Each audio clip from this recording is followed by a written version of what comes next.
everybody, it's Hannah, and today I am going to list my favorite books of 2015, which I have to say is very hard for me because I don't like to pick favorites of books and then I made myself pick a favorite in each series when I would prefer to just be like, this whole series was my favorite. But I told myself I could not do that because that would be a very long video, and this already is going to be a very long video because I still couldn't narrow it down very much. But we'll still get into it. It'll be good. It'll be fun.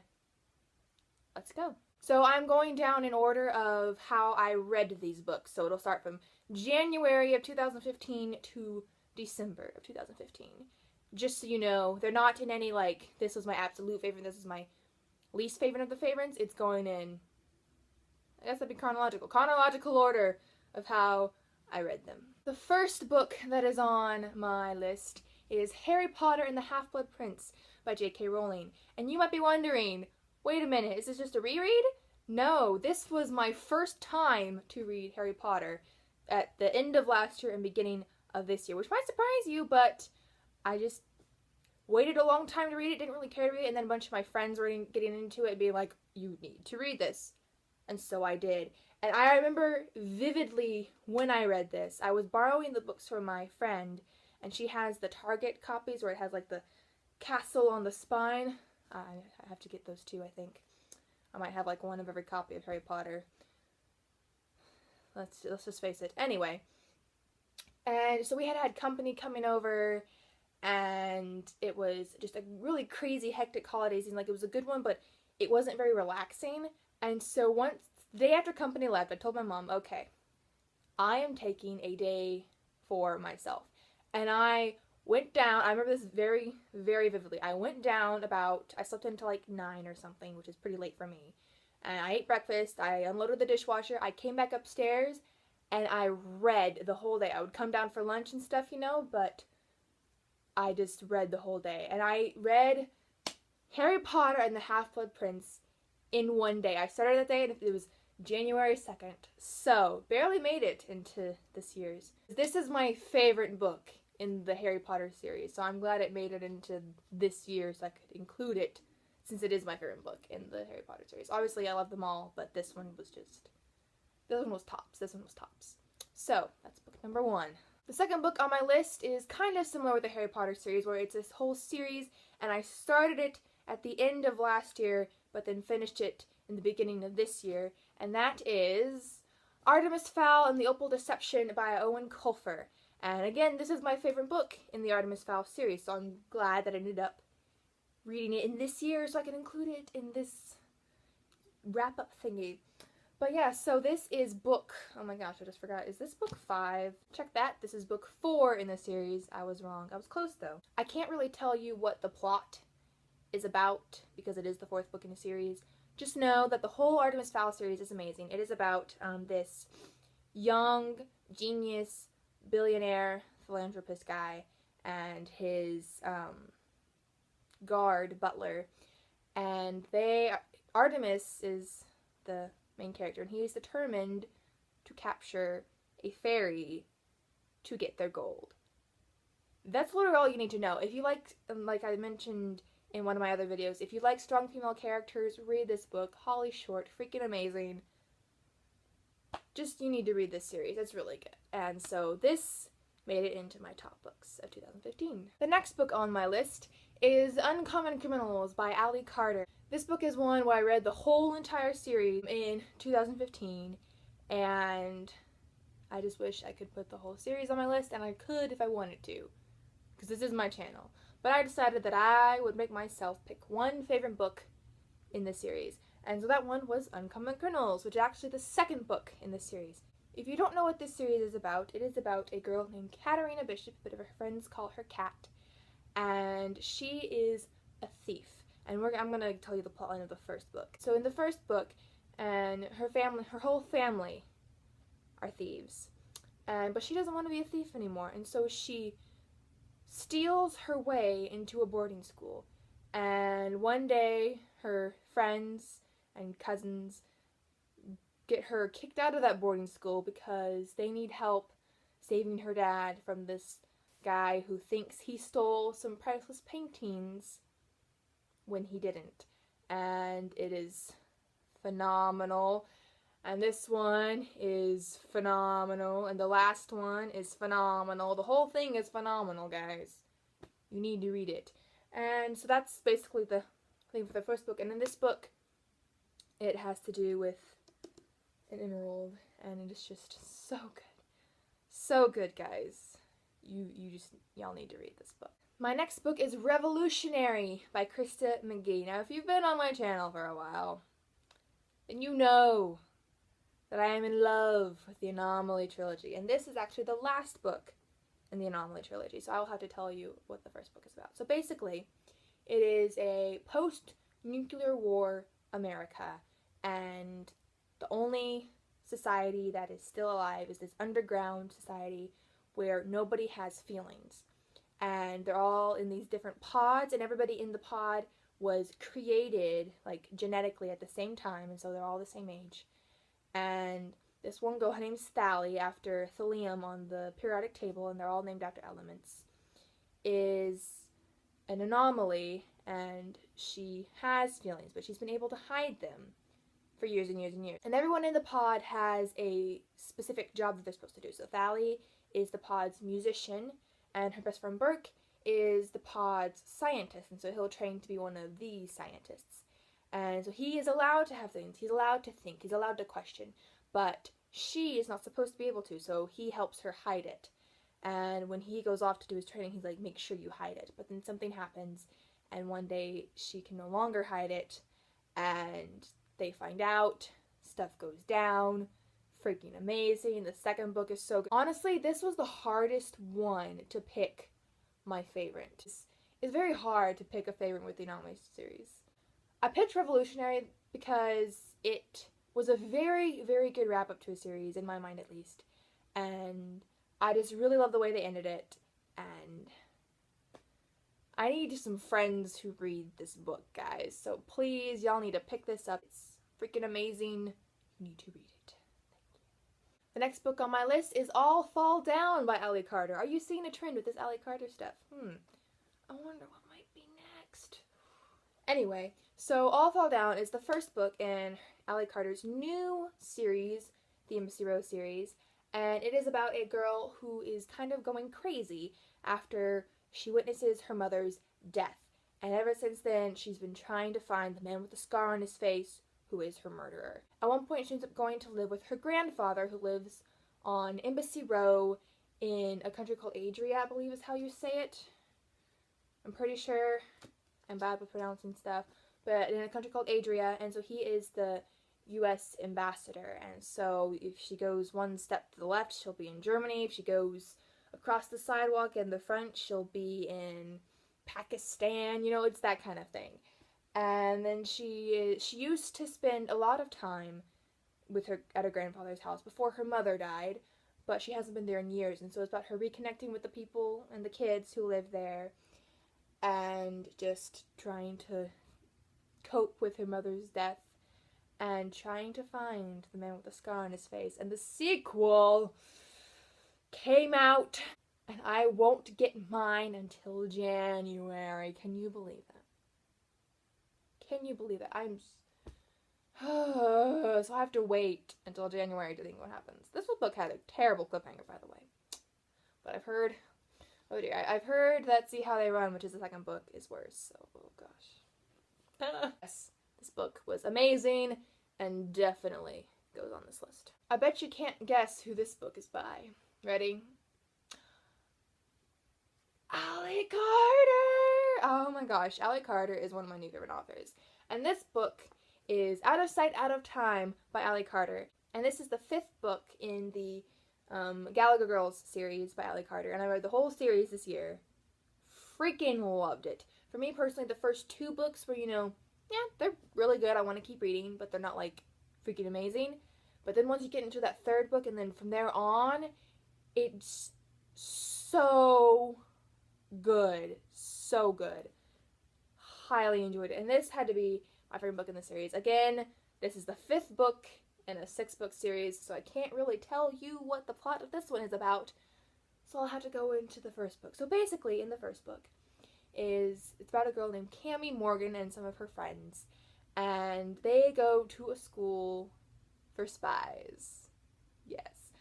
Let me just say, Ally Carter knows what to write about. Spies, thieves, and crazy people. It's just great. She's a phenomenal author. I use that word a lot. I've noticed that. Anyway, in the first book, they go on a Cove Ops mission where they go out in the field and, you know, try to do stuff out on the field like they would once they graduate and stuff. And she meets this boy. And so then she's breaking out to go see this boy more and more often. And they have this new roommate, Macy, who they're not really too excited about. And it's just so good. So good. So let me just say, if you don't really care for the first book, just keep reading. Keep reading. They get so much better at the end. And I had a hard time picking between this book and the very last book. But I loved this book so much. This was probably definitely my favorite in the series. The next book on my list is The One by Kiera Cass. I'm sure you're glad I'm out of Ally Carter books. But yes, I read this series this year, and it was so good. Again, another one where I wish I could just pick the whole series. But I made myself pick a book. And that book was The One. Again, this is the last one in the series, so I can't really tell you what happens in this one. But basically, I'm sure you already know what this is about, but I will go ahead and say it anyway in case you don't. For some odd reason, come on. The first book is about a girl named America Singer. Well, they're all about America Singer, but you know what I'm saying. Okay. This is a later America where they have king. Ones are the highest, as you can kind of tell here, and then eights are the lowest, they're like the homeless people, and everybody has a different number, and you're defined by your number. And when there's a prince, they have what they call the selection, and that is when 35 girls, or 34, is it 34? Might be 34. They get selected at random, and they go to meet the prince and try to win his heart. So when I explain to people, I basically say it's The Bachelor with tiaras and a lot of political stuff. And you might not like the way that sounds, but it is freaking amazing and you should read it. It's really good, and Kiera Cass does such a good job of writing characters who you can love but still have so many faults to the point where you do get annoyed with them at points, but you still love them. And it was just very good. This has to be my favorite in the series, I'm pretty sure. But I liked them all, so this was another hard one to pick a favorite. But yes, this made it onto the list, most definitely. The next book I have on my list I don't actually own, but that is Girl on a Wire by Gwenda Bond. And this book I read during July, I believe. I read it on the way to, we were in an 8-hour car ride to Polladero Canyon from where I live. And I read the book, and it was very good, so that's why it's on this list. And it is about a girl and her family, and they are in the circus. And she and her dad do a tightrope walking act, and her mom and her cousin do a horse acrobatic training act. And they were with this smaller circus, but then it was losing money, and so the daughter made the executive decision to join this big circus, but they didn't want to join it because another family there had a feud with their family, and they just couldn't let it go. And so then it's about the two families who are feuding at the same circus, and stuff happens, and it is just so good. Hello? Hey. That it? Okay. Bye. That was my cousin. Anyway, so it was a really, really well-written book. I highly enjoyed it, and the cover is gorgeous. It caught my eye in HEB one day, and then you saw it on the end caps. I was like, oh, that looks really good. And then my mom had gotten it for free with some kind of Kindle trial she was doing, and so I read it on her Kindle on the way up there, and it was just highly enjoyed it. Highly recommend it. Go read it now. The next book on my list is I Am the Messenger by Marcus Zusak, and this book I read during our vacation at the lake, and it was so much fun to just sit there on our deck and see the water and hear the water and feel the sun in the summer and read this book. I highly enjoyed it. highly recommend it. Again, Marcus Zusak. If you don't know, I freaking love him. But this book is about a cab driver named Ed, and his life is, you know, it's okay. It's okay. And then one day he accidentally stops a bank robbery. And ever since then he keeps getting these cards in the mail. He gets the aces, and so he'll end up getting 4 cards, and he has to go and do the little deeds that it tells him to do on these cards. And he just makes other people's days brighter and better, and through that his life becomes brighter and better, and it is so good. I love Marcus Zusak's writing because it is so raw but so poetic. And if you come asking for a really well-written book, then I would say anything by Marcus Zusak. It's just amazing. Next on my list is Prodigy by Marie Lu. I own Champion, but I don't own Prodigy, so here's a picture. Although I'm sure you already know what this is about. And this is the second book in the Legend series, which is so good. I actually gave a copy of Legend to my brother for Christmas because I really want him to read it, and that is a good excuse to get him to read it. Yes, I am that kind of person. So if you don't know what Legend is about, for some reason, again, come on people. Legend is a dystopian world where America has flooded on one half, and then the next 2 halves have been divided, and so they think that they are the strong power of the world, and that they even think that they're like the only surviving place in the world. They aren't. And so it's about these 2 characters, Day and June, and Day is a runaway from the government, and he has been hiding, and they don't even really know how he exists because he never shows up in their database with his fingerprints and stuff. And he's kind of like a Robin Hood type person, and he's pretty great, I have to admit. And then there's also June, and June is the government's pride and joy. She scored perfectly on the exam, and she's trained to be a soldier. She's a great soldier. She's really fun to read from her point of view. And one thing I love about this book is it starts off with each individual person, and they don't meet right away. You see their lives, and then they meet. And I really love how Marie Lu did that. Then I got off topic. Basically, corrupt government, they save it. Freaking amazing. You need to read it. Loved it. Again, this was another one where it's very, very difficult for me to pick a favorite in the series. But I would have to go with Prodigy, because I highly enjoyed the whole series.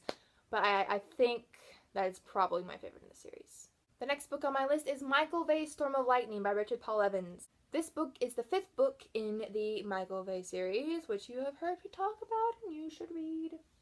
Just saying. And again, I can't really tell you what this book is about because it's later on in the series. So I'll have to explain the first book. The first book is Michael Vay and the Prisoner of Cell 25. And it is about a kid named Michael Vay, and he lives in Idaho, which, fun fact, was really funny because I was visiting Idaho when I started the book, and he was like, you probably don't know where this is, and I had just been to the town, and I was like, I know exactly where that is. It was pretty great. So he lives in Idaho, and he and his mom have been moving around for years and years because he's hiding something. And what he's hiding is he has these electrical powers where he can shock people. And then one day at school, something happens, and he ends up shocking someone in front of somebody else. But then that somebody else is like, dude, I have some kind of freaky power too. But what she can do is she can, like, well, I guess, would that be a spoiler if I told you what she can do? Okay, I'm not going to tell you what she can do. But it's really cool what she can do. And then somebody gets kidnapped. And people have to go find people who got kidnapped. And he has to get help from the bullies and his hilarious friend Austin, who is this genius. It is such a good book, such a good series. I actually read the 4th book, which is Michael Vay, Hunt for Jade Dragon, and this one, which is Michael J. Storm of Lightning, in 2015. But I do think I like this one a little bit better. It had been a while since I read Michael Vay, so when I read Hunt for Jade Dragon, it felt so nice to be immersed back in the Michael Vay world. I just loved it so much. I was just sitting there smiling while I was reading it, no matter what I was reading. It could have been like they sat down on the couch and I'd be smiling because, yes, Michael Bay's back. But I just enjoyed this one a little bit more in the sense that there was more adventure, more action. It kept me, of course they all keep me, keep me reading, but this one was just phenomenal. And I believe this one was my favorite that I read this out of the 2 that I read this year because he knows how to write a cliffhanger, guys. This cliffhanger was insane. Have you read Mark of Athena? Because I feel like this cliffhanger was worse than the one in Mark of Athena. Oh gosh, guys. And I have to wait until fall for the next one. But yes, this book is freaking amazing. The whole series is freaking amazing. You need to read it. The next book on my list is another one that I do not own, and that is Pies and Prejudice by Heather Vogel Frederick. And if you if you watched my November wrap-up, then you saw that we are actually doing these as a read aloud. My mom will read aloud at lunch to my sister and myself. And if that doesn't make sense to you, it's because I'm homeschooled. That's why I'm home at lunch. Yeah? Okay. So, and she reads aloud to us. And we started this book. It's called the Mother-Daughter Book Club series. And the first book, basically what happens is these mothers get together in yoga and nothing good happens when they have an idea at yoga class. And they decide to do a mother-daughter book club. But the girls aren't exactly excited about that because some of the people who are in the book club, they're not exactly, close with. So then there's all that drama. It's a middle grade series, but it is so good, so relatable. Like, she'll get the evil witch mother, I have death, and I'm like, I get that. I know exactly what that is. And they're just so relatable, so well written. I am highly enjoying them, and so that is why this one was on my list. They're so good, and it's really fun to read them aloud because when I'm reading a book myself, I don't react outwardly as much. But when I have it read to me or I listen to it, then I react so much, especially if I'm with my sister. For some reason, we are just everywhere in these books, and we don't agree on who some people should be with in the end, and so there is that. But yes, so good. Even if you think you're too old, you're not too old. Okay, you need to read these books. Just read them. And the final book in my top books for 2015 is Jane and the 12 Days of Christmas by Stephanie Barron. This book, I read it very recently, was phenomenal. It is about Jane Austen, the author, Jane Austen, just, to clarify that. And her going to this really rich house to be with these people over Christmas, and somebody dies. And then she has to solve the mystery, and there's this dark and handsome stranger. Ooh, hoo, hoo, hoo, hoo. And it is just so good, and it's true to Jane Austen's actual life. It's basically like the best Jane Austen fan fiction you'll ever read. And it's actually a whole series, apparently, and this is book 12. So, I have to read the other books now. But don't worry, it wasn't bad that I read this book because it's kind of like the Nancy Drew series where you don't have to read them in order. I just highly enjoyed it. The characters were so great. I loved Jane. And then there was another character in her named Mary who reminded me of someone I don't exactly care for very much. And it was just so funny to read about a character who's so much like this person that I feel like she has met her. And it was just great. I highly enjoyed it. Highly think you should read it. If you love Jane Austen, if you love old classics, if you love retellings, you need to read this book because it is so, so good. So good. So good. So there you have it. Those are my top 13 books of 2015. I hope you enjoyed this video, and I will see y'all again soon with another video.